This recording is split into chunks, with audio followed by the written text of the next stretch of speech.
세계가 숨죽여 지켜보는 가운데 결국 웃은 쪽은 이재명 대통령입니다.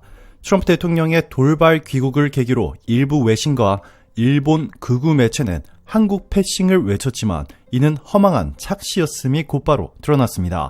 이재명 정부가 24일 워싱턴에서 대미 관세 협상 테이블을 전격 마련하며 트럼프 행정부와 초대형 빅딜의 물꼬를 텄습니다. 불과 취임 3주 만에 성사된 이번 3차 기술 협의는 관세 면제와 비관세 장벽 완화를 동시에 겨냥합니다. 여한구 통상교섭본부장이 이끄는 협상 태스크포스는 소고기, GMO, 구글 지도 문제를 한꺼번에 풀패키지로 다루는 초강수를 준비 중입니다. 이는 트럼프 대통령이 고집해온 공정무역 프레임을 한국식 선제 제한으로 돌파하는 전략입니다. 추가 관세 면제가 쉽지 않다는 관측에도 이재명 대통령은 전략 물자와 배터리 투자를 2배로 늘리겠다라며 역제안을 던졌고 트럼프는 즉각 윈윈 딜이라 화답했습니다. 일본 매체가 퍼뜨린 패싱설은 순식간에 헛개비가 되었고 기사 제목이 줄줄이 바뀌는 굴욕이 이어졌습니다. 미 상무부 관계자도 한국이 먼저 테이블을 세팅했다. 이것이 진짜 어메이징 딜이라며 엄지를 추켜 세웠습니다. 업계는 관세가 사라질 경우 연간 12조 원 규모 수출 탄력을 기대하며 환호합니다. 협상 실무 대표를 1급으로 격상한 통상라인은 관세는 기술, 기술은 안보라는 새 패러다임을 제시했습니다. 워싱턴 소식통은 방위비 인상 논의도 뒤로 밀렸다. 한국이 주도권을 완전히 가져갔다라고 평가했습니다. 결국 패싱설을 외치던 언론은 국제 무대에서 한국을 과소평가한 대가로 역사적 망신을 당했습니다. 반면 이재명 대통령은 호주, 남아공과 공급망 동맹을 굳히며 미국까지 동승시키는 이 글로벌 빅텐트 전략을 선언했습니다. G7에서 시작된 초정밀 외교가 곧 한미 관세 빅딜로 이어지면서 세계는 이재명 리스크가 아니라 이재명 프리미엄을 논하고 있습니다. 한국 외교 사상 가장 빠르고 과감한 거래가 탄생한 현장에 전 세계의 스포트라이트가 몰리고 있습니다.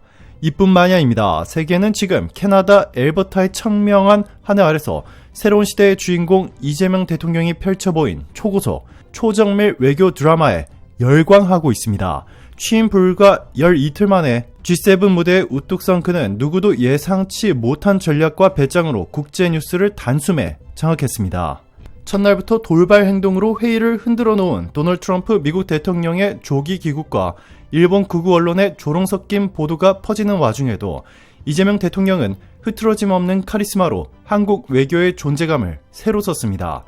트럼프 대통령이 이란, 이스라엘 정세 격화에 대응한다며 워싱턴으로 떠난 직후 일본 언론은 한국이 패싱 당했다라는 자극적인 기사를 쏟아냈죠. 그러나 실상은 정반대였습니다. 국제안보 리스크가 급증하는 불확실성 속에서 이재명 대통령은 불필요한 소모전을 피해 본회의, 환영 리세션, 양자회담 일정만 알차게 챙기며 실속 외교의 모범을 증명했습니다. 호주의 앤서니 앨버니지 총리와는 에너지, 핵심 광물, 방산협력을 전방위로 확대하기로 뜻을 모았고 남아프리카 공화국의 시릴 라마포사 대통령과는 민주주의 연대와 에이펙 G20 협력 강화를 약속했습니다. 이는 트럼프와의 즉흥 회담보다 훨씬 값진 국익을 확보한 외교 승리입니다. 특히 앨버니지 총리는 한국과 호주는 인도태평양 질서를 함께 설계할 최적의 파트너라며 SNS에 감격 어린 후기를 남겼습니다. 이재명 대통령이 보여준 포용적 리더십은 단순한 형식적 만남을 넘어 현실적이고 구체적인 공동 번영의 청사진을 그렸습니다. 라마포사 대통령 역시 넬슨 만델라를 기리는 이재명 대통령의 경의 표명에 깊이 화답하며 한국의 민주주의 DNA가 남아공과 완벽히 공명한다라고 강조했습니다. 신흥국 거점과 첨단 자원 네트워크를 동시에 확장하는 다층적 성과를 거둔 셈입니다. 일본의 이시바 총리는 트럼프와 성과 없는 사진 촬영에 그쳤지만 한국과의 정상회담에는 의제를 세분화해 실용 협력을 꾀하겠다는 의지를 노출했습니다. 한일 관계의 주도권이 한국으로 완전히 넘어왔다는 신호입니다. 일본 네티즌조차 차라리 트럼프를 안 만나는 편이 낫다라는 반응을 보이며 이재명 대통령의 절묘한 시간차 외교 전략에 탄성을 터뜨렸습니다.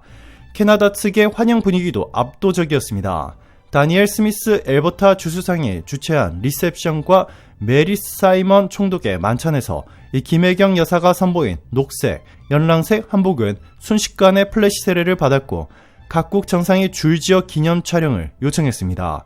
이는 문화 외교의 소프트 파워로 G7장 전체를 물들인 상징적 장면입니다.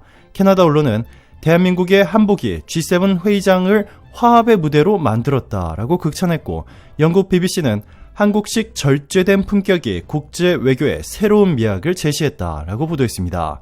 트럼프 대통령은 G7 확대와 러시아, 중국 재가입론을 언급해 회의장을 혼란스럽게 했지만, 정작 이재명 대통령은 브릭스, 글로벌 사우스와 협력 확대 흐름을 정확히 읽고 다자외연 확장론을 실용적으로 풀어냈습니다. 이 즉흥적 구호가 아닌 구체적 프로젝트와 파트너십으로 국제적 호응을 얻어낸 것입니다. 일본 마이니치 신문은 트럼프를 피해간 한국이 오히려 G7 최대 승자로 떠올랐다라고 평가했습니다. 이 실익 없는 관세 설득에 매달린 일본 외교와 대조를 이루며 한국의 전략적 판단력이 빛을 발했습니다. 이번 일정의 하이라이트는 회담보다 결과였습니다.